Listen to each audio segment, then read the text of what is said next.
What is going on? It's Daniel with Cuervo ATV. Today we are looking at oil filters for the Raptor 700. Went and compiled a good chunk of what's available on the market, what is popular to see for sale at different locations, and I'm going to give my opinion on a few of these options, what I see to be any issues or concerns with them. So see a lot of Raptor 700 is all I do, right? So see a lot of this stuff. So I see a lot of the same problem or same concern, or see a lot of the different products come through. So is the most popular brand the best? We're not talking about filtration today, because I don't have those specs. I am going to talk a little bit about filter media, what options we have there or differences we have there, and just kind of my general opinion. So I have all these filters laid out in length. The length of the filter starting from the shortest all the way to the longest. And my measurement on them is from the rubber seal area there to the rubber seal area there. That is what is most important, but there is another factor that comes into play there as well. As far as the filter media itself and diameter, they're all very close to each other. Very minor differences between them. But there are two that stand out that are unacceptable. And that is down here at the firepower filter.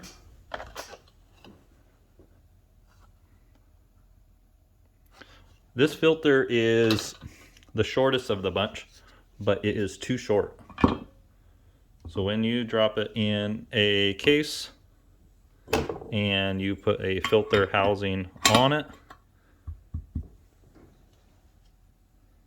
there's no pressure on that filter sealing that filter to the housing and to the cover. So that filter can move around in there, and it can let unfiltered oil past each filter side.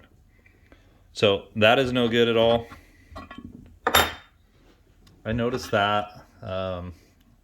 I think I got this one quite a while ago, and I've been saving it to talk about this.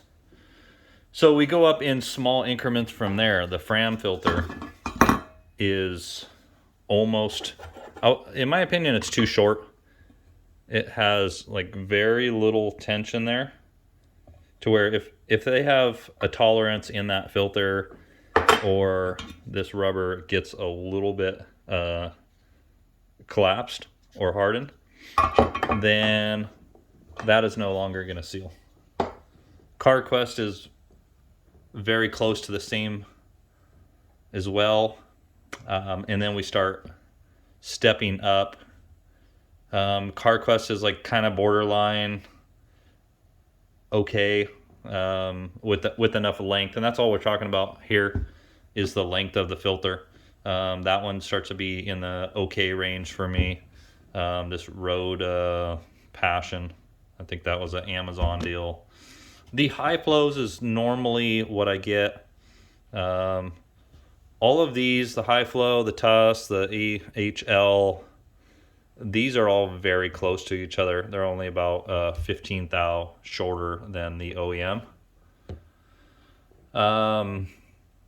Obviously OEM is manufactured for this particular application, and by the Yamaha to suit the needs there, and most likely it's manufactured by somebody for them, but to their specs. And then the K&N is almost identical. It's just a touch longer. Let's say about 5 thou longer. So that one's a great option too. I like to get those as well. and they have been proven over time. And then I did a video about this filter. I know a lot of guys like Wix or Napa Gold. The ones that are made in Poland are really bad. They are way too long, and the rubber is really hard. So when that goes on there,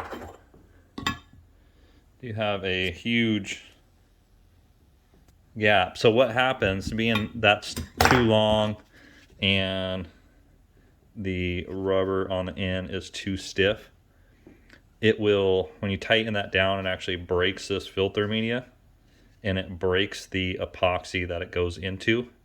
And they have some type of weird epoxy that's different from every other filter here. If you look through, let's see, I'll zoom in a little bit. All of these use a light gray epoxy. It's like, okay, like almost all this stuff is identical. And then this filter here has a like a dark brown epoxy. So this one, Mr. Poland there, is a terrible filter. Don't run that one at all. That will break apart. So all of these filters, we got Napa Gold, Poland, don't buy that. Firepower, absolutely don't buy that either. Fram, I would skip as well. Anything here in the metal, so we're gonna take those away, take those away. That is kind of the options that I see as far as fitment that look fine. Now what we have is a few things I notice on the material itself. Is this Road Passion one is very, like, it almost seems brittle in the pleats, like really hard media. Like I feel like, and this is just impression, I feel like this filter will reduce oil flow and break down. As far as bypasses go, it can kind of flip these over. Some of them have the black is like rubber on top of the metal to seal there. I don't know if that's completely necessary or not. OEM doesn't have it, K&N doesn't have it, High Flow doesn't have it, CarQuest doesn't have it. So we have these three, the ALH, the Tusk, and the Road Passion, that have that option on there. As far as internally, some of them have a direct bypass, like a through flow there. Let's see, getting a little bit bad light here. The High Flow has a bigger port there than anything else for whatever reason. I don't know if that's completely necessary. That's just support for that housing. Okay, so what else can we say? One thing that is different that I see on the OEM versus everything else is, I didn't go through and count the pleats, but it seems like the pleats are more open and the media is not folded directly on top of itself. So given more room for oil to pass through the high side and the low side of the media. I hope I'm explaining that well. That was kind of the issue with the Road Warrior and the Tusk, is those pleats are folded real tight on top of each other. So I'm gonna pause here for a second and I'm gonna show you an example. Okay, so imagine this piece of paper is one of these folds in the media.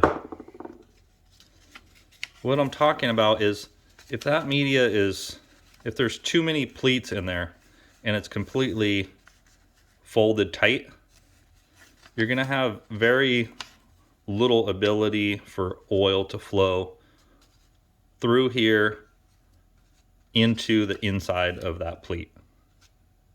If it's real tight, if there's too many pleats in there. The OEM one seems to be opened up a little bit to where you have more room for oil to flow through both the high side, and you come back on the opposite side of that, you know, and your low side of that valley to flow through this way.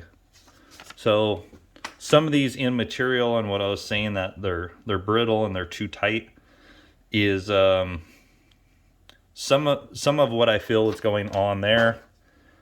The K&N has a very nice pleat pattern there, very close to the OEM. This one seems pretty fine as well. I don't like the tusk, and then the high flow seems to have a little bit tighter than the K&N and OEM, but it seems to have a good pleat pattern there. The CarQuest one is very tight. Like, I feel it has too many, they try to pack too much filter material in there, and I think that is not going to help flow. These engines run on a very low oil pressure, so they're not a high 60 psi. They're very, very low. So we need flow, we need filtration, but we need flow more than we need to worry about the finest particles coming out of there. We don't want to reduce flow at all. So that's what I have to say about filters today. Kind of give me your opinion of what you think, what you've been using. Somebody will comment, use the reusable filters. Well, you can't clean those things. Those are a waste of time. Don't waste your money on a stainless mesh filter. Like, there's no way that filters properly, no matter what they say about those. It's just not possible. Not down to the micron level that you need, and then you can't wash it in the end. So all right, there you have it. I'm running a little long. Prefer OEM, K&N, high flow are always my choices. This other stuff, the Tusk and the AHL, I feel that that's going to be very hit or miss of what you get out of those options. Every time I fit the high flow, the OEM, and the K&N, the fitment is always good. I've yet to see any concerns or problems or issues at all with them ever. So taking them apart out of used bikes, no breakdown, no distortion or folding or any of that stuff. So all right, we will catch you on the next one.